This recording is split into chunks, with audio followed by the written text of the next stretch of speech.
Em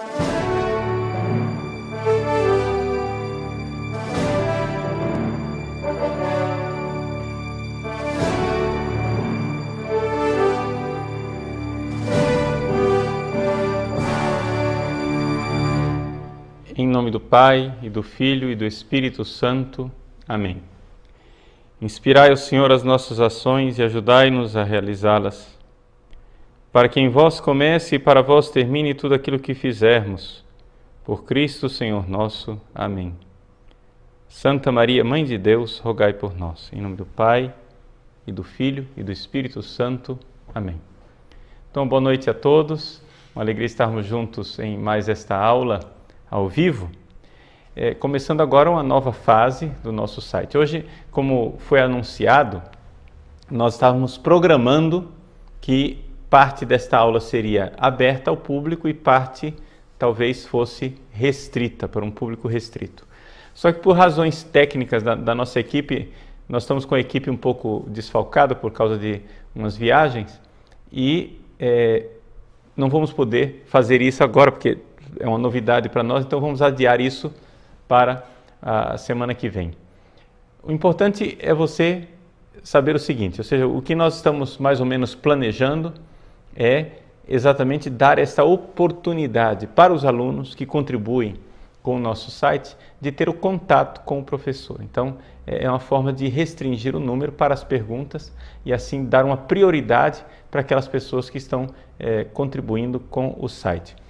Nós estamos aceitando também outras sugestões, né?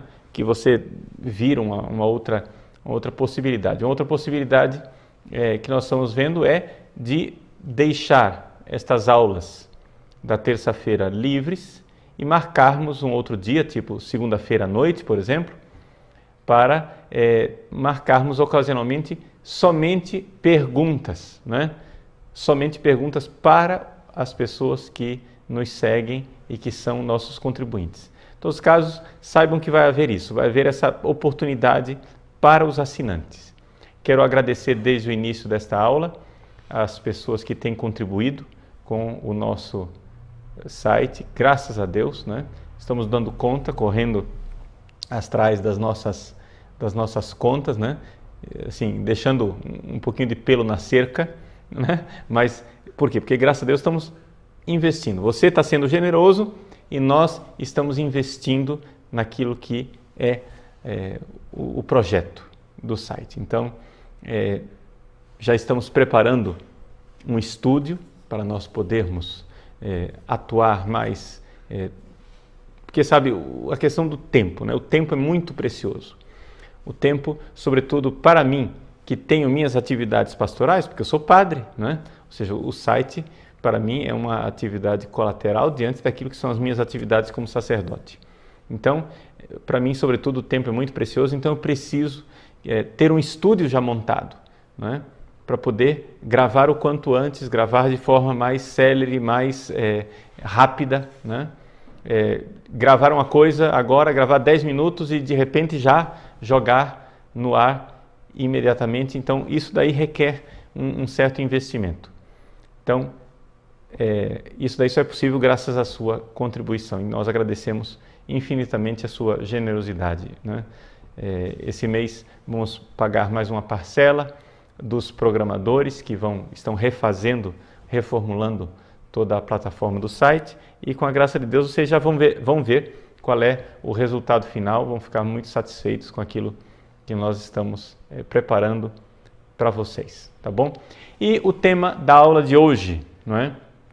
O tema da aula de hoje, como você viu na propaganda aí na vitrine do nosso site, e agora? Para onde, né? Para onde é que nós vamos? Diante de uma sociedade neopagã, diante desse mundo que se descristianizou de forma assustadora, como é que nós devemos agir como cristãos? Ou seja, a questão da estratégia, ou se você quiser usar outra palavra, a questão da pedagogia. Por quê? Porque, veja, às vezes o que é mais necessário para nós não é saber o que é o certo e o que é o errado. Existe um problema muito sério, não é? no movimento conservador dentro da Igreja Católica, que nós, conservadores, muitas vezes estamos aí lutando, né, para dar as razões da nossa fé, explicar as coisas. Nós estamos lutando para ter razões, mas às vezes não adianta estar coberto de razão. Não adianta você estar coberto de razão e não convencer ninguém. Não adianta você ter somente lógica, argumentos lógicos. É necessário ter também pedagogia. É necessário também ter uma estratégia, não é? Então, nós precisamos saber como agir diante desse mundo para evangelizar, e não somente isso, para manter a nossa fé e para fazer crescer a Igreja e principalmente fazer com que a Igreja Católica, fiel ao Papa Bento XVI e a todos os papas, não é, possa fazer a sua tarefa, possa cumprir a sua missão, não é? Então, acho que é muito importante essa questão, não é? Essa questão de nós termos uma estratégia. Então, a primeira coisa, veja só, é importante nós nos movermos enquanto igreja. Tem algumas pessoas que são um pouco sem paciência, né? Vamos usar um pouco a linguagem da esquerda. As pessoas são sem paciência histórica, né? Então, é como se fosse um trem onde você tem uma locomotiva, de repente a locomotiva está lá na frente e deixou os vagões para trás. O que adianta, não é? A locomotiva ir embora e deixar o vagão. Não, vejam, se nós sabemos, se você é um cristão que tem cultura, tem conhecimento de fé, não é o povo que tem que se adaptar a você. É você que tem que falar uma linguagem que seja compreensível pelas pessoas sem mudar o conteúdo da fé.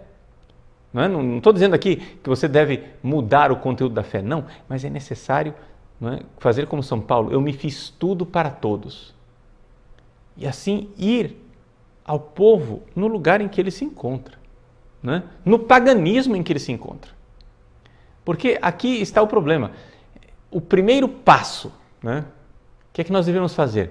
O primeiro passo, muito saudável para nós, é nós nos conscientizarmos de que não existe mais sociedade cristã.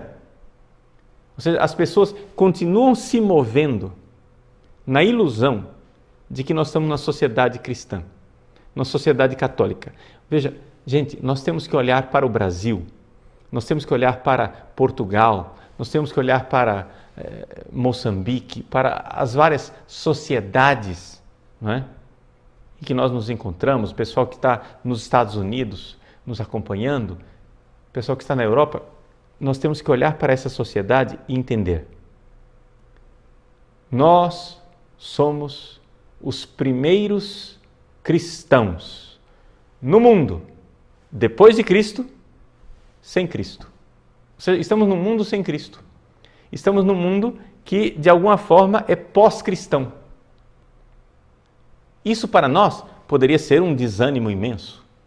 Puxa vida, não, mas nós temos que olhar para esse mundo pagão como uma grande oportunidade de evangelizar, como algo muito positivo.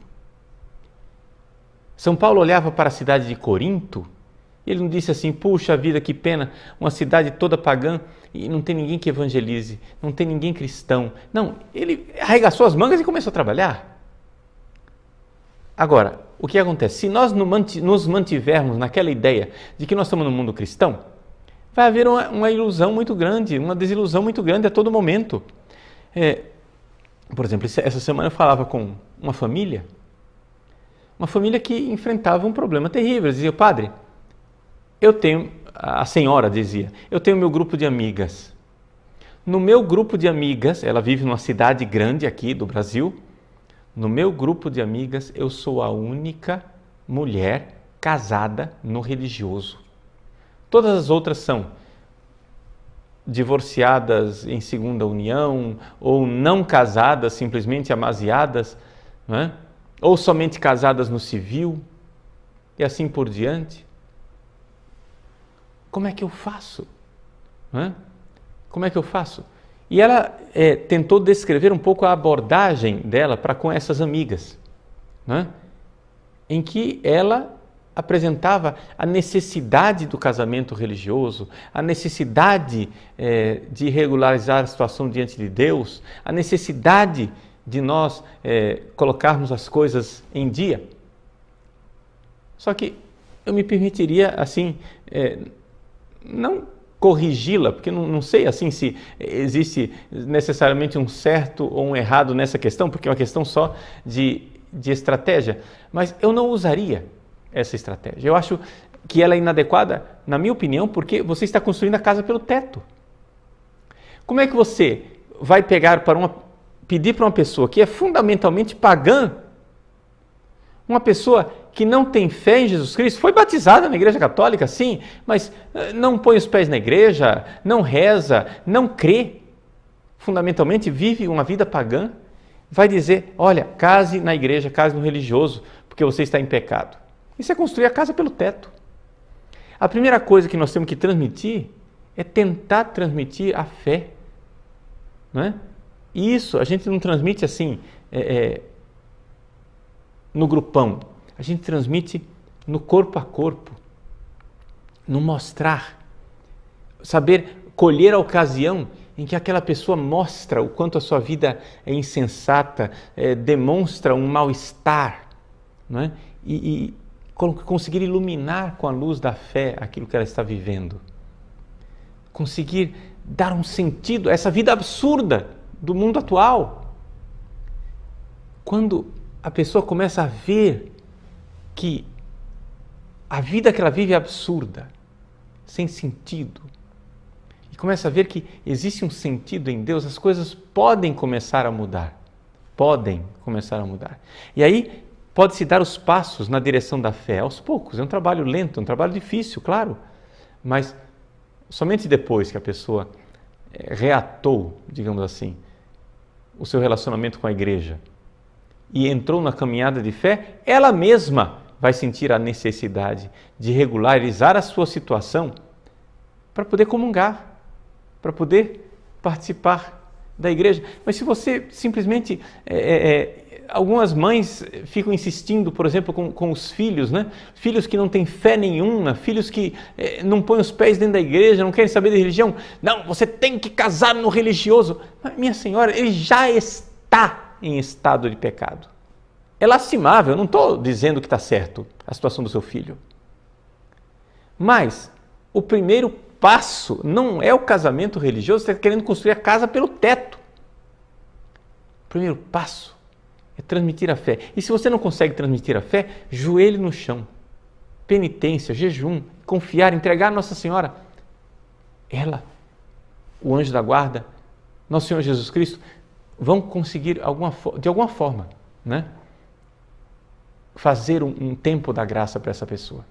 Crer na ação de Deus. Porque não basta somente ter estratégia. É necessário crer que Deus age no nosso meio. E é Ele quem está fazendo as coisas. Então, eu acho que esse ponto inicial é fundamental. Nós sairmos de uma mentalidade de um mundo cristão. Não é? Uma mãe ou uma pessoa que começa a cobrar dos outros casamento religioso ainda se move num contexto social de catolicismo. Não há mais catolicismo na nossa sociedade. Nós somos minoria. E enquanto nós não criarmos esse ethos de minoria, essa consciência de que nós somos minoria, não vai mudar, né? Nós vamos continuar ladeira abaixo. Por exemplo, uma outra coisa que eu comentava com esta senhora, com essa família, que está tendo uma dificuldade imensa de educar os seus filhos, não é? Os filhos vão à escola e voltam da escola com uma mentalidade totalmente mundana. Claro, porque todo o sistema escolar no Brasil, das escolas, seja católicas, seja seculares, todo o sistema escolar está treinado para fazer com que os nossos filhos saiam da visão de mundo católica. Saiam da visão da ética católica, não é? Da forma de se comportar como católico. Por quê? Por causa da revolução cultural, por causa do marxismo cultural, por causa da mentalidade revolucionária. Nós vamos postar no nosso site, dentro em breve, como eu prometi para vocês, um curso inteiro sobre revolução cultural e marxismo, não é? Cultural. Não é? São 6 aulas, nós vamos postar para vocês. Vocês vão gostar muito porque ali está de forma mais ou menos articulada e sistemática tudo aquilo que vocês precisam saber dessa sociedade, como é que funciona a mentalidade desse pessoal lá fora. Né? Nós precisamos estudá-los, saber como é que eles pensam. Muito bem. Mas fechando parênteses, o que é que nós temos? Nós temos a necessidade, não é, de entender. Eu estou num mundo que não é mais católico. Então, você, pai, você, mãe, ensine a seu filho, ensine para a sua filha que ele é diferente. Ponha isso na cabeça do seu filho. Meu filho, nós somos diferentes. Por exemplo, o pessoal ficou escandalizado com um conselho que eu dei, não é? Algumas pessoas perguntaram, padre, como é que eu faço? O que é melhor? É colocar meu filho numa escola católica? Bom, depende da escola católica do seu filho. Mas se a escola católica na qual o seu filho, se for uma escola católica boa, que ainda dá catequese, que dá a doutrina da igreja, que ensina a ser cristão, que ensina o que é certo e o que é errado, a fidelidade ao Papa, a devoção a Maria, não é? Amor a Jesus Cristo, tudo bem. Mas se a sua escola católica for do tipo de uma escola, um professor veio me dizer, né? Ele foi contratado por uma escola católica para dar ensino religioso e a freira, a diretora da escola, chamou o professor na sala de aula e disse, professor, o senhor está sendo contratado, mas na aula de religião o senhor está proibido, veja só, o senhor está proibido de falar de Jesus. É esse o mundo louco no qual nós estamos, em que uma freira, uma religiosa, proíbe o professor de falar de Jesus. Então não se admire, meu filho, que o seu filho vai para a escola católica e volta mais pagão do que foi. Entende? Então, muitas vezes, veja, julgue pelo que o seu filho está recebendo. Se o seu filho não está recebendo uma educação verdadeiramente católica, meu irmão, feche a matrícula nessa escola, coloque numa escola secular, ateia que seja. Mas que você possa em casa dizer para o seu filho, meu filho, esses malucos pensam assim porque eles são ateus. Nós somos cristãos, nós cremos em Deus, nós pensamos diferente. Mas se você põe o seu filho na escola católica e ele aprende maluquice lá, quando em casa você tentar ensinar o catolicismo para ele vai dizer assim, mas papai, foi o padre quem me ensinou, papai, foi a freira quem me ensinou. E você vai ter que autoridade para dizer, entendeu? Para até você explicar para o seu filho que focinho de porco não é tomada, o negócio vai levar tempo, né?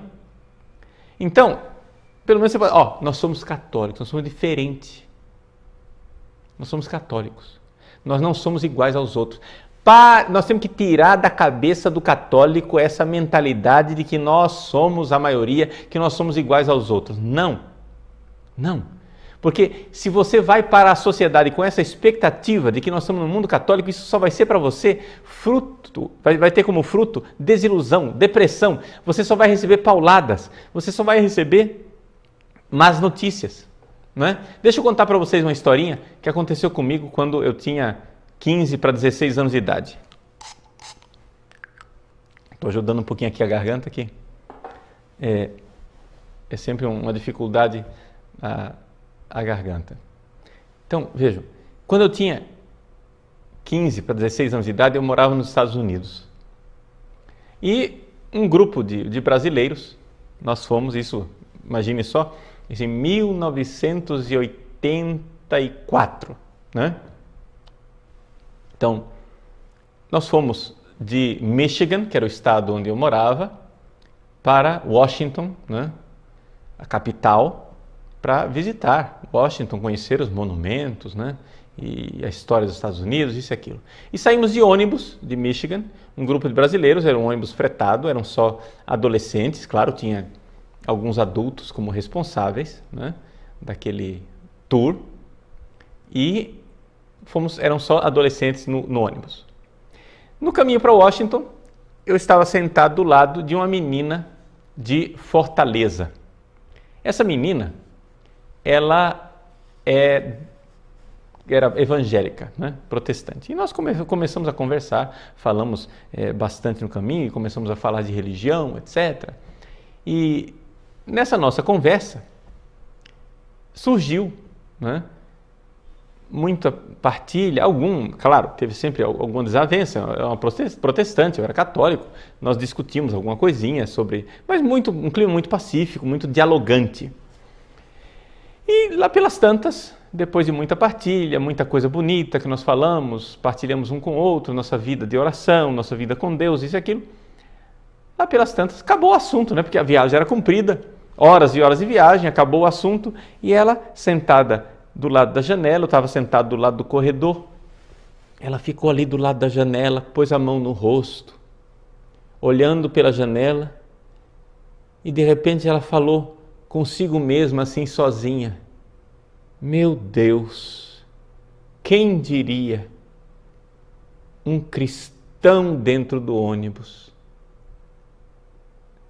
Deu para notar? É essa atitude que nós precisaríamos ter. Ou seja, estava ali, dentro daquele ônibus, todo mundo era batizado, né? Todo mundo era teoricamente católico.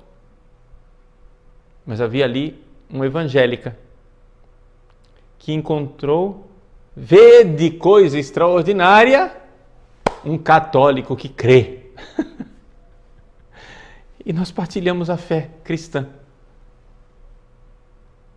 E então, ela ficou admirada de encontrar um cristão. Dá para notar isso? Que coisa, né? Essa sensação bonita de quem sente o coração crescer porque encontrou um cristão. Então você anda nesse mundo pagão, nesse mundo maluco, de repente você encontra uma pessoa que crê como você crê. Meu irmão, o seu coração deveria crescer, você deveria dar graças a Deus, que bom, eu não estou sozinho nesse planeta. Não é? Ao invés de andar no mundo esperando o catolicismo de todo mundo, quando você sabe muito bem que não existe isso, que não é assim. Você tem que se surpreender com a fé. Você tem que se surpreender com a beleza da fé. Então, este primeiro ponto é importantíssimo, não é?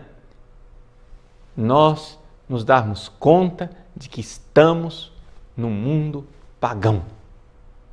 Só isso já é um passo extraordinário. Só isso já é um passo que tira um fardo das nossas costas, porque nós paramos de esperar deste mundo o cristianismo.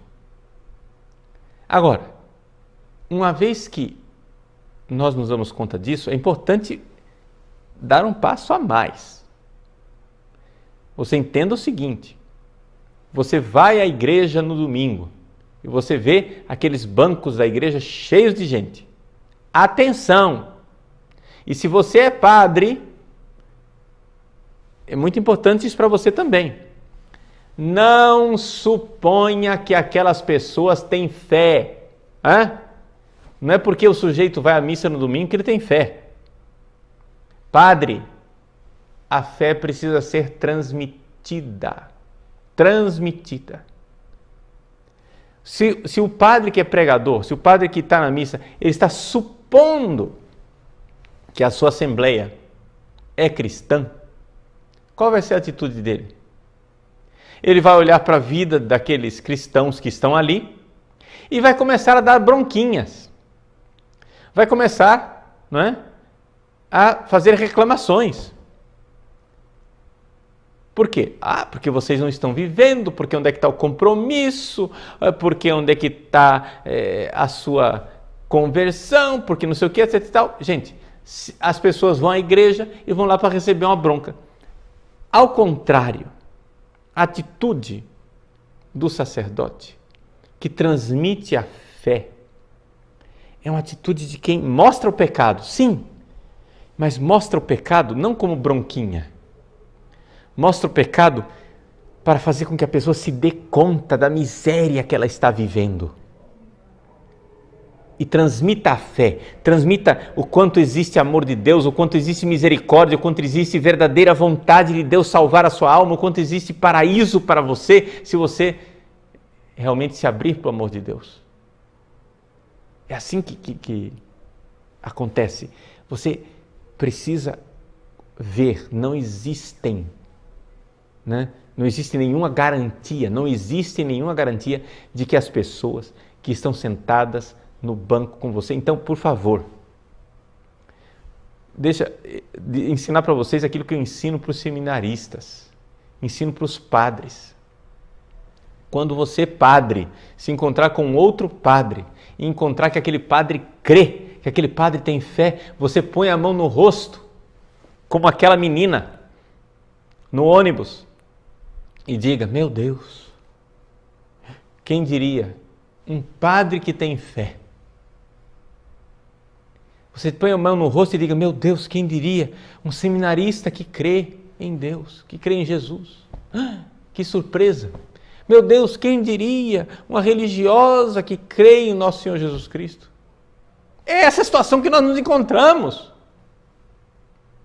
Então, vamos nos surpreender positivamente e parar de reclamar. Para de reclamar, porque o problema é esse: as pessoas que querem conservar a fé católica, vivem de reclamação. Você pega dois conservadores juntos, pode saber o que é que eles estão falando. Eles estão falando mal do mundo. Eles estão reclamando, né? Como se eles esperassem que o mundo ainda fosse cristão. Não espere mais isso. Entende? Não se surpreenda. É evidente que eles vão agir. Suponha sempre que o pagão irá agir pagamente. E quando ele agir cristamente, se surpreenda, diz: que beleza. Não é? Agora, outra coisa. Isto não quer dizer que nós não tenhamos mais nada de catolicismo no nosso mundo. Não quer dizer isso. Eu só estou dizendo que você mude de atitude. Existe ainda, sim, muito catolicismo. Existe ainda, sim, muita gente com fé. Mas você mude de atitude. Se surpreenda positivamente. Que bom, entendeu? Você encontra, 5 cadáveres e 5 pessoas vivas. Se você esperava 10 vivos, você diz: 5 mortos. Mas se você esperava 10 mortos, você diz: puxa vida, graças a Deus, 5 sobreviveram. É diferente. Entendeu? Então decrete para você que as coisas não vão bem, que nós estamos num mundo neopagão. Não confie no mundo. É necessário desmundanizar-se. E isso que eu estou dizendo para vocês não é opinião de Padre Paulo Ricardo. O Papa Bento XVI, na sua última visita à Alemanha, ele fez um discurso fenomenal, importantíssimo, em Freiburg, foi no último dia da viagem. Ele fez um discurso para os católicos que estão engajados, seja na vida política, seja em serviços intraeclesiais. Ele fez esse discurso para os católicos e o recado era o seguinte: a igreja, quando ela se desmundaniza, ela ganha muito. Não é? Muita gente, por exemplo, olha com lástima quando a igreja teve seus bens confiscados, quando a igreja perdeu poder em muitas situações históricas, quando a igreja deixou de influenciar politicamente, etc. e tal, e a igreja perdeu certas alianças. O Papa Bento XVI chegou e disse: olha, uma igreja desmundanizada é uma coisa boa no fim das contas. Porque certos conchavos da igreja com o poder, simplesmente tornam a igreja mais mundana, simplesmente fazem com que a igreja traia a sua missão. Esse é o resumo desse discurso do Papa Bento XVI e a gente vê claramente que é o coração dele. É ele quem realmente escreveu aquele discurso. Então, essa ideia de que nós temos que ter uma separação do mundo. Entende? Por quê? Porque se o mundo vai mal e a igreja tem uma certa crise interna, dois doentes que ficam se abraçando muito, um vai contagiar o outro, ao invés de se curarem mutuamente. Então vamos primeiro arrumar um pouco a casa e vamos nos desmundanizar. Entende? É esse o processo. Ou seja, entenda que o mundo é pagão, nós somos diferentes e vamos arrumar a casa. Então esse é o segundo passo. O segundo passo é uma formação. Nós precisamos nos formar. Antes de... O pessoal diz, padre, o que é que nós vamos fazer? Não vamos fazer nada. Nós precisamos nos formar. Nós precisamos aprender o que é a fé católica. Nós precisamos revigorar a nossa fé. Antes de começarem a rufar os tambores e começarem a fazer movimentações públicas, vocês têm que entender o seguinte. Nós precisamos montar, né, uma massa crítica. Precisamos ter um grupo de pessoas que realmente sejam católicos, que seja liderança católica, que nós perdemos essa realidade. Ou seja, a qualidade da fé católica caiu muito. Não temos pessoas que realmente sejam católicos, conscientes e que estejam na luta, que estejam lutando pela sua fé católica. Nós não temos, missionariedade. Vamos usar outra linguagem, a linguagem da esquerda. Nós não temos militância. Está entendendo? Não temos esse elan missionário, não temos essa missionariedade. Então, uma vez que você rompe com o mundo, e começa a olhar com alegria o fato de que, puxa vida, que bom, Igreja Católica, que beleza ser católico. Quando você começa a se entusiasmar, usando a linguagem de Paulo VI, pelo mundo fantástico da Igreja Católica, quando você começa a ter esse processo, então realmente as coisas começam a ser melhor. Você começa a se formar, esse é o segundo passo. Formação. Então, veja, Nosso Senhor nos colocou nesse mundo para fazer duas coisas, pescar e apacentar. A primeira coisa é a pescaria. O que é a pescaria? Você precisa tirar o peixe do seu elemento, que é a água. Entendeu? Você precisa tirar o pagão do mundo. Tire o pagão do mundo. O primeiro pagão que você tem que tirar do mundo é você. Não saia por aí como missionário antes de você entender que você também é território de missão. Então, entre nesse processo de despaganização em que você rompe com o mundo. Uma vez que você foi pescado, é necessário agora apacentar. Pescar e apacentar, as duas coisas. Então, essa formação. Uma vez que nós tivermos isso, esses dois pontos principais, aí dali para frente a gente pode organizar alguma coisa. Aí nós poderemos fazer alguma coisa, porque aí nós teremos padres desmundanizados e formados. Nós teremos leigos, religiosos, porque a situação nossa é calamitosa. Por exemplo, um padre amigo meu me mostrou um programa que fizeram na Itália recentemente. Um programa desses de auditório, desses programas seculares, vulgares até, que apelam muito para o corpo feminino, aquelas dançarinas, etc e tal, uma espécie de chacrinha, um negócio assim. Pois bem, nesse programa, lá na Itália, fizeram uma enquete e foram perguntar para sacerdotes, padres. A primeira pergunta: padre, o senhor acha que os 10 mandamentos são importantes? E o padre, sim, os 10 mandamentos são importantes. E cada padre fazia um sermão mais bonito a respeito dos 10 mandamentos, que é tão importante, que é isso, que é aquilo. Depois que eles mostraram esses padres, vinha a segunda pergunta.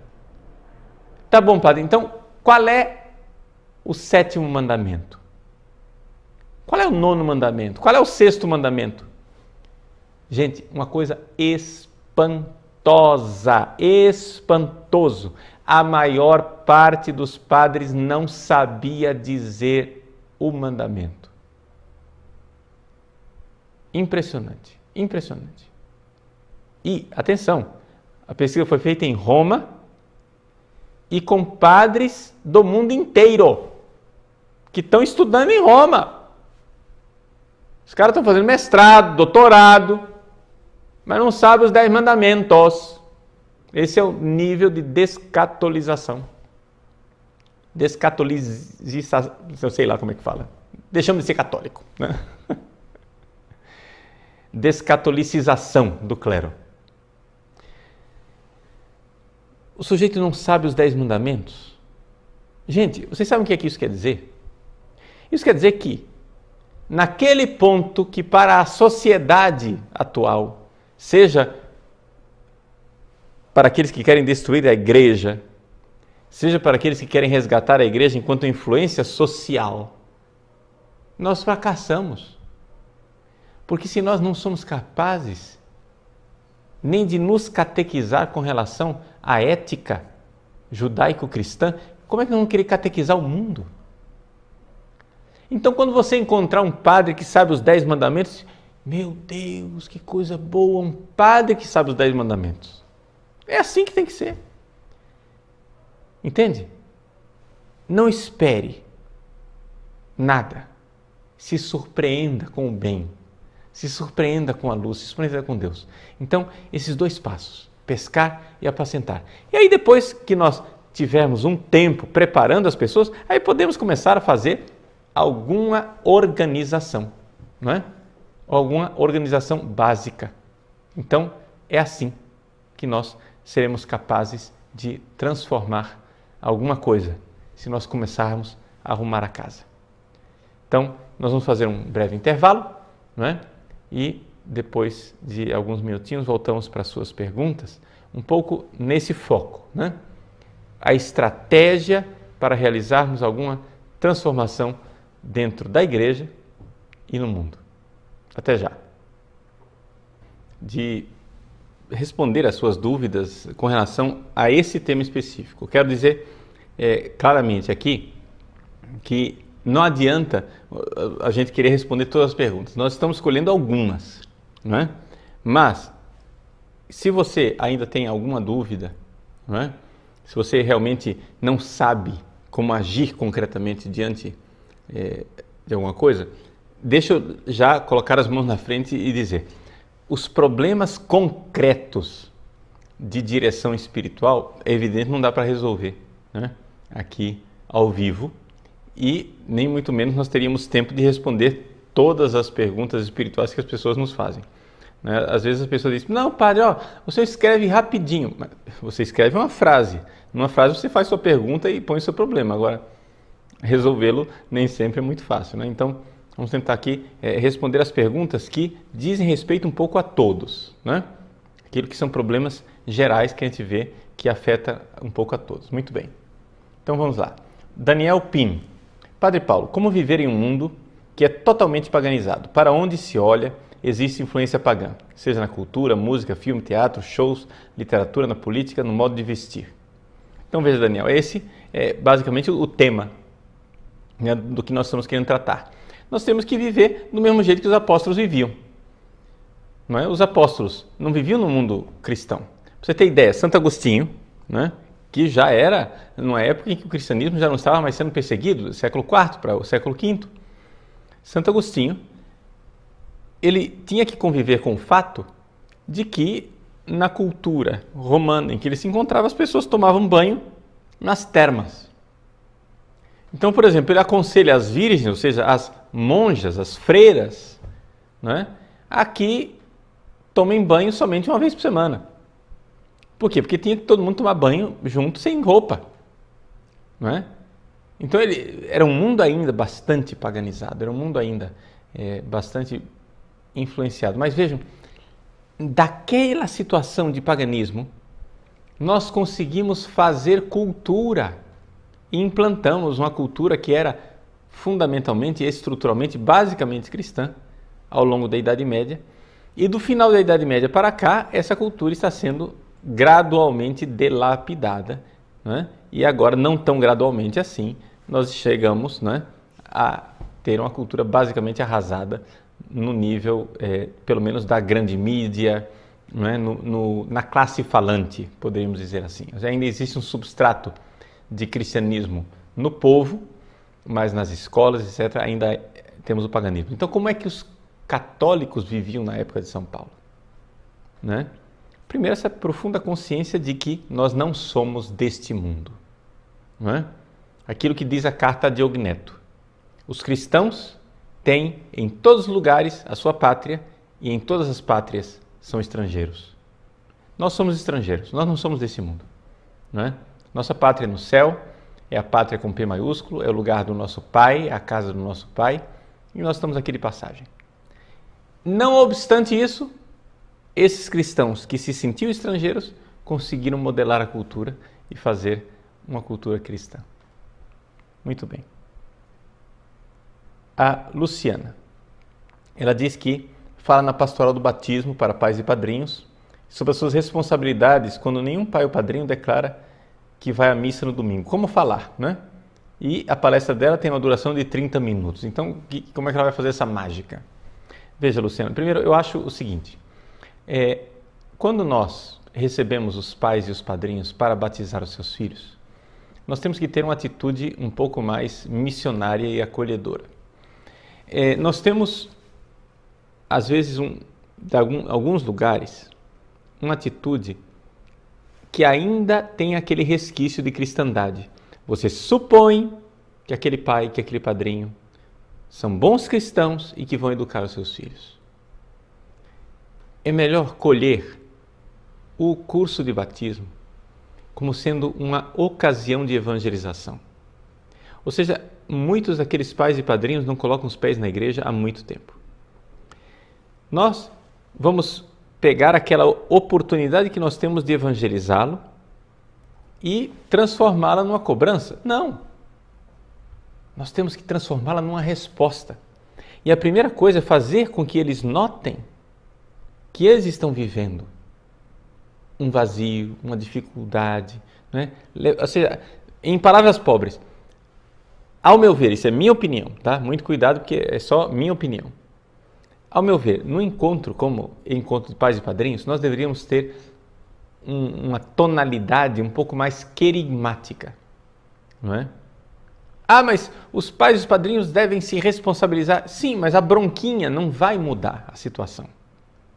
Mas se você conseguir tocar alguma coisa no coração deles, para que eles depois busquem a igreja no domingo seguinte, e depois no outro, as coisas talvez mudem. Não é? E aí você tem uma chance maior de que ele de fato eduque o seu filho, o seu afilhado, na igreja católica. Se ele diz, puxa vida, me fez bem ir à igreja, não é? Mexeu nas minhas angústias e eu sinto que eu realmente estou precisando de Deus. Então, se você leva, não é? É aquilo que eu contei para vocês numa outra aula, né?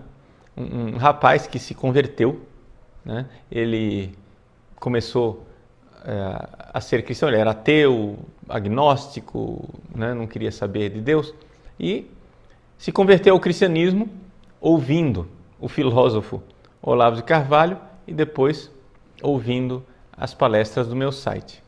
Ele chegou, inicialmente, ele se converteu para uma igreja evangélica. Chegou lá e foi para a igreja evangélica e então disse, eu quero ser evangélico. Puxa vida, eles carregaram, né, esse rapaz no colo e conduziram ele e acolheram e fizeram festa, que bom. Aí ele continuou estudando, continuou vendo o site, etc. Lá pelas tantas, ele chegou e disse assim, não é o correto isso, eu quero ser católico. Eu quero ser católico. E foi procurar a igreja católica. Disse, eu sou evangélico, eu quero ser católico, quero me converter. Quero ser batizado na igreja católica. A secretária paroquial, com a cara fechada, né? Mau humor, chegou e disse, agora não adianta, já começou o curso, você veio fora de hora, você tem que também entender que nós já iniciamos o curso, agora só ano que vem. O sujeito disse para mim, padre, eu sou católico, mas eu sou católico assim, contra os esforços da igreja de não me acolher. Entendeu? Ou seja, o cara para ser católico precisa ter opinião, né? Ele precisa ser católico apesar da igreja. Então, compreende? Nós precisamos mudar um pouco. É essa mentalidade de que o mundo tem a obrigação de ser católico. E se você está vindo aqui, né, você tem que primeiro preencher esse formulário aqui de processo de beatificação. Tem que comprovar virtudes heróicas.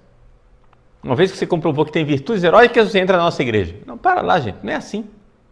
A igreja é lugar de conversão para todo mundo. E nós temos que saber que Deus nos atrai com vínculos humanos. Né? Muito bem. Mariana diz assim: Padre, tenho 14 anos e quero ser diferente, mas não é fácil. Na minha sala de aula, 8ª série, foram distribuídas 6 caixas de camisinha, incentivando o seu uso.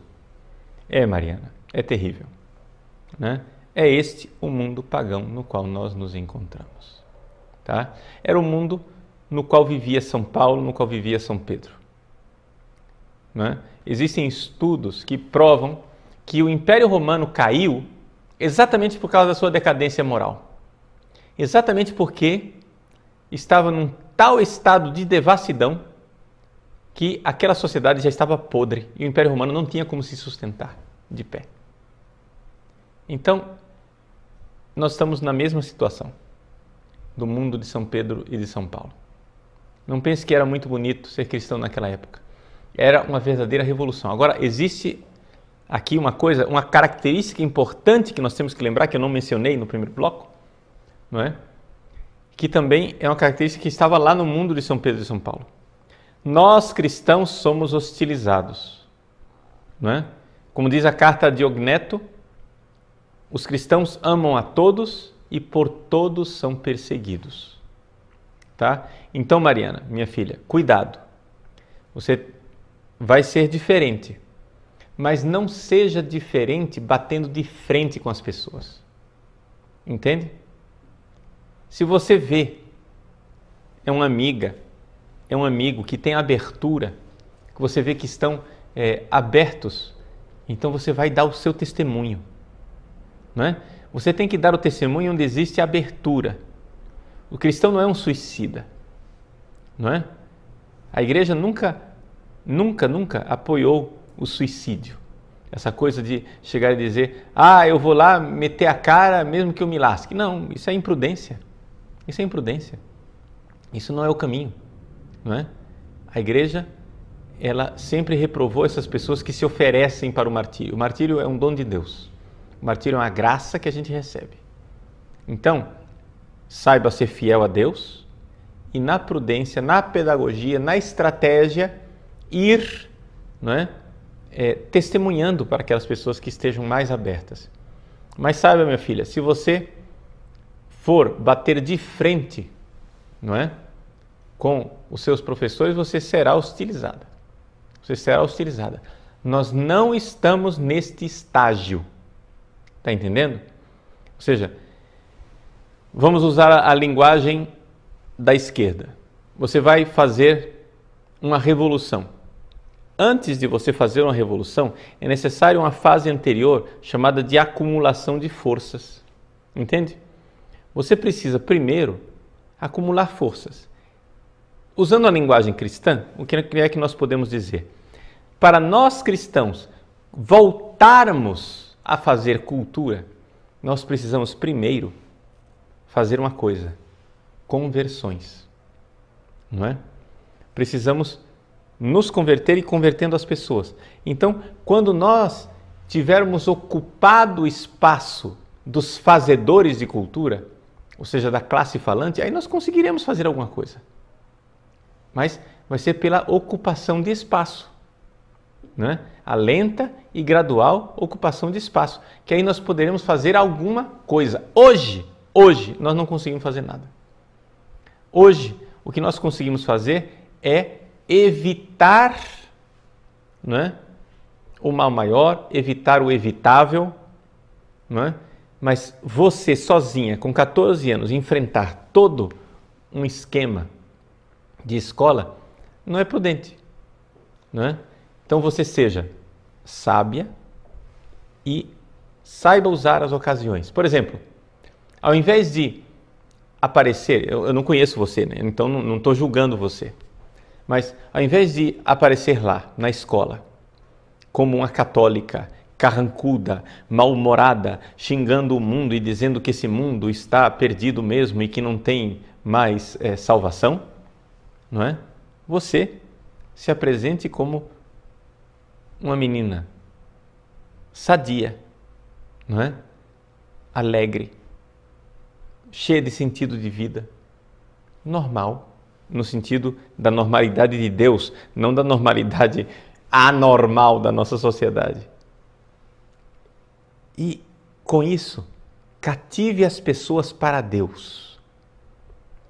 Cative as pessoas para Deus. Às vezes, um sorriso vale mais do que reclamações. Com um sorriso você atrai.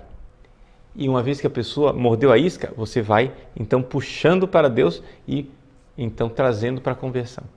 Seja uma apóstola, mas não é necessário você agora enfrentar sozinha todo um esquema que não é simplesmente suicídio. Jesus, por exemplo, quando pegaram em pedras para apedrejá-lo, ele passou pelo meio do pessoal e foi embora.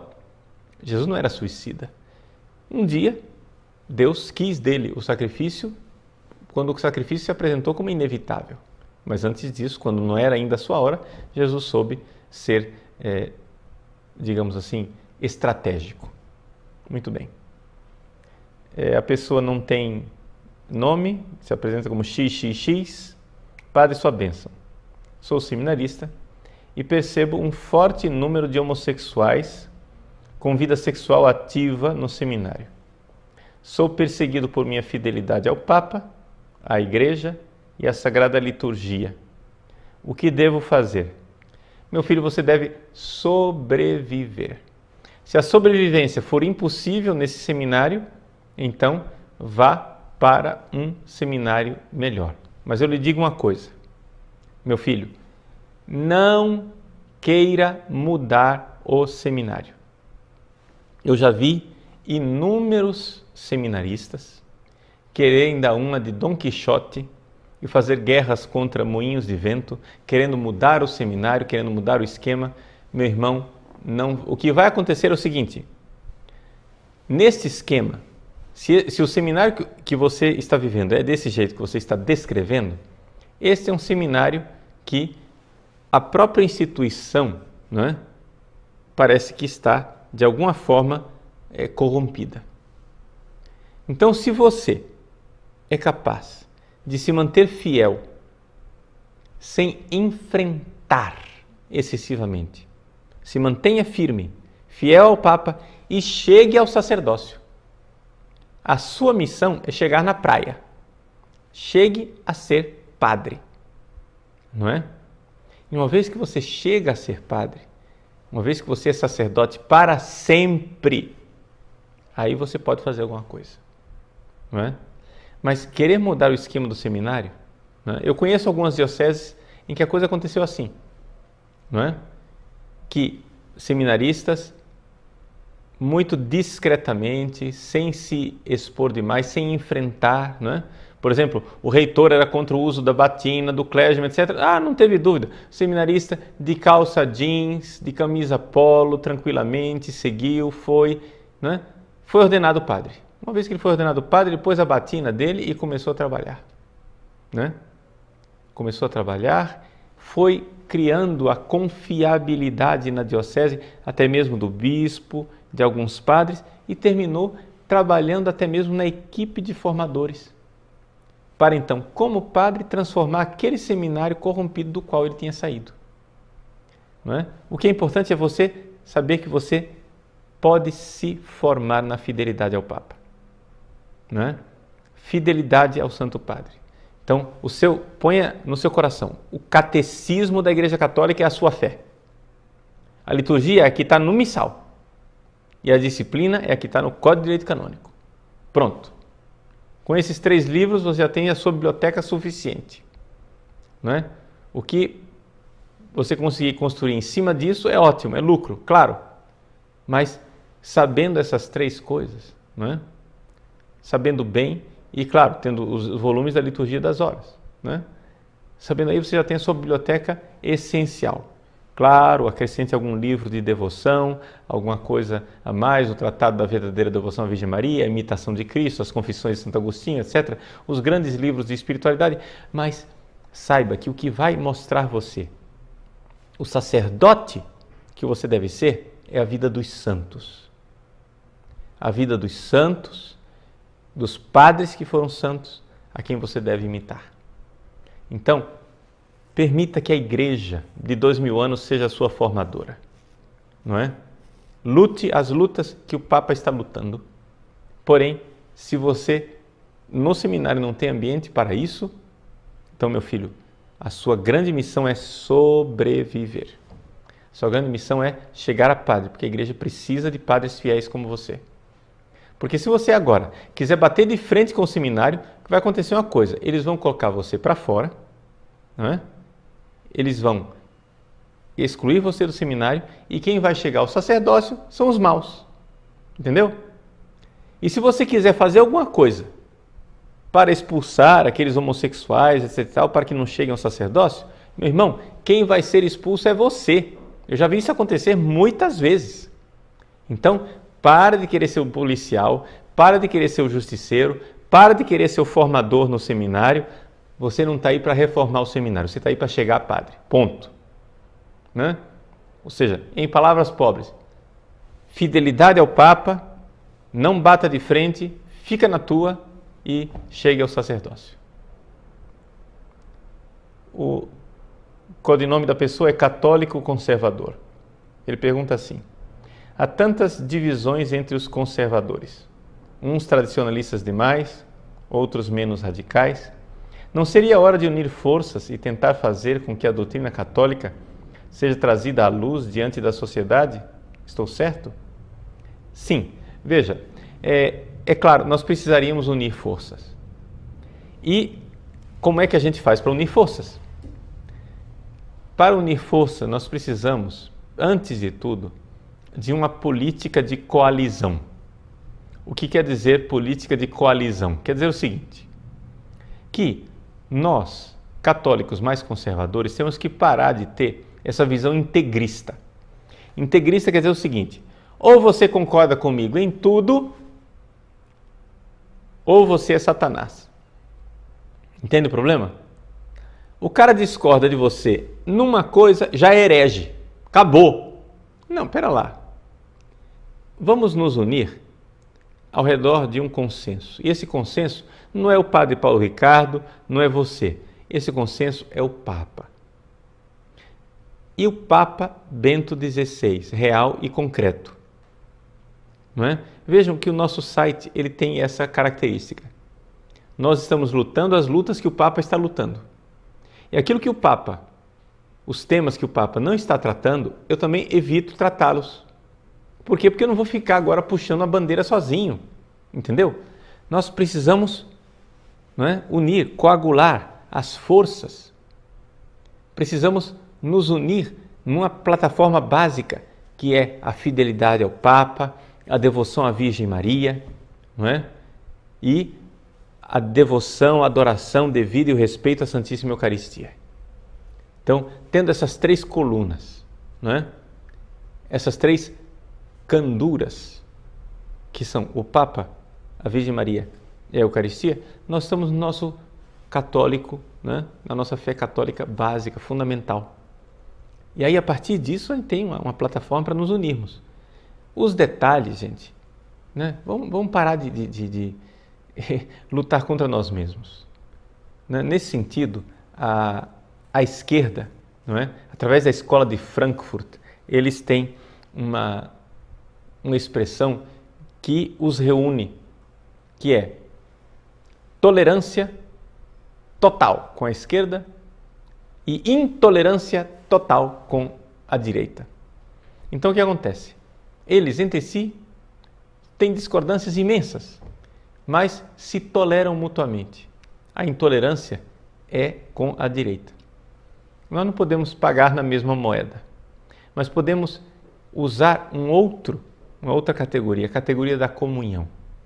Vamos procurar a comunhão naquilo que é o fundamental, a nossa identidade católica, não é? E vamos entender que é possível discordar de certos aspectos, sabendo que no fundamental nós estamos juntos. Por exemplo, nesta política de coalizão, não somente nós, católicos, conservadores, vamos precisar nos unir, mas lá na frente, quando nós tivermos, não é, um movimento realmente conservador no nosso país, nós vamos precisar nos unir, inclusive, aos evangélicos conservadores e aos judeus conservadores, para então, cada um, na sua própria instância, unirmos força para conseguirmos reintroduzir no nosso mundo desvairado a moral judaico-cristã. E assim termos a sociedade, pelo menos basicamente cristã, né? É essa a ideia. Muito bem. Então, concluímos por aqui com alguns avisos finais. Primeiro, o pessoal do site, aqui a nossa equipe, pede para avisar, né, que você, que é assinante, renove a sua assinatura, né, e nos ajude nas bolsas que nós temos para os seminaristas. Você que é seminarista e não tem condição, né, você que é catequista, líder e não tem condição de assinar o site, porque realmente não tem condições, olha, R$30 é muito pouco, gente. É muito pouco, tá? Mas aqueles que realmente não têm condições, né, nós aceitamos o seu pedido de bolsa, tá? Mas é necessário que você diga por que é que você não tem condições, não é? Então, porque eu sou um seminarista e vivo de doações, não tenho condições, etc., por aí. E então, nós aceitamos pedidos de bolsa aqui no nosso site.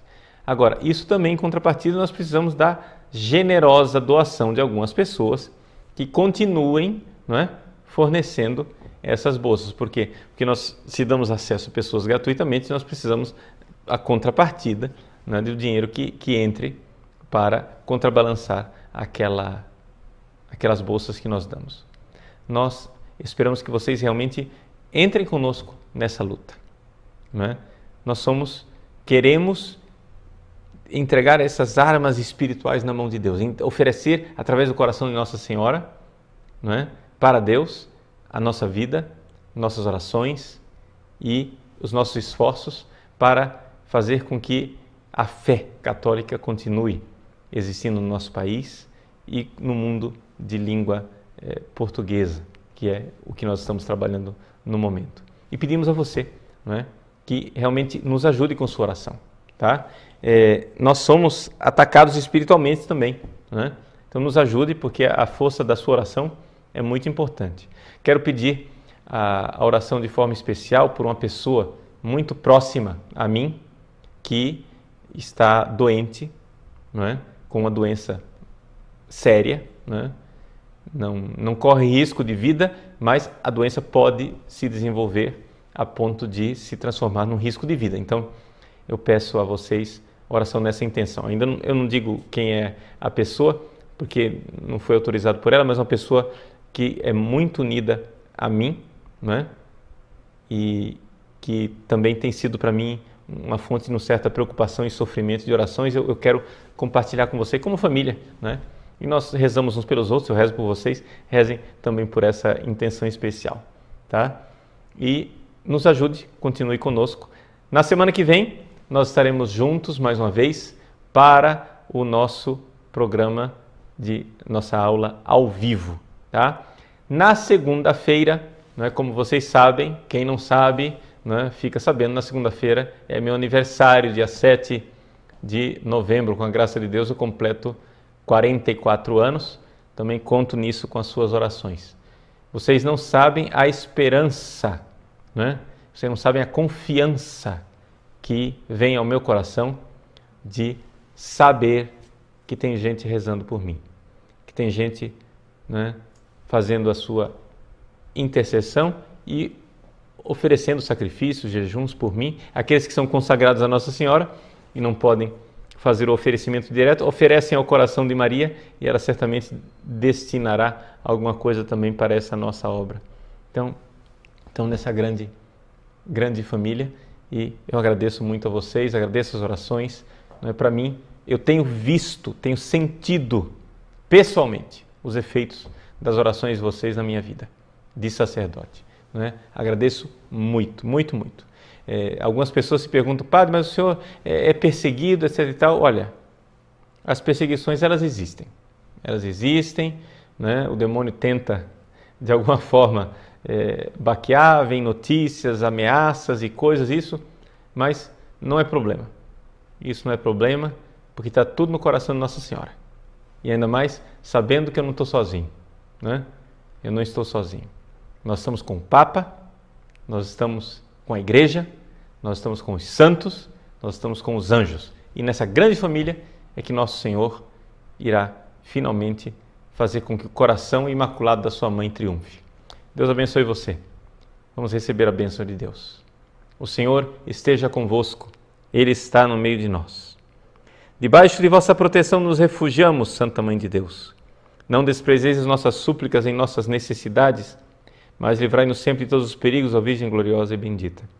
E a bênção de Deus Todo-Poderoso, Pai, Filho e Espírito Santo, desça sobre vós e permaneça para sempre. Amém. Até a semana que vem, se Deus quiser. Deus abençoe. Tudo de bom.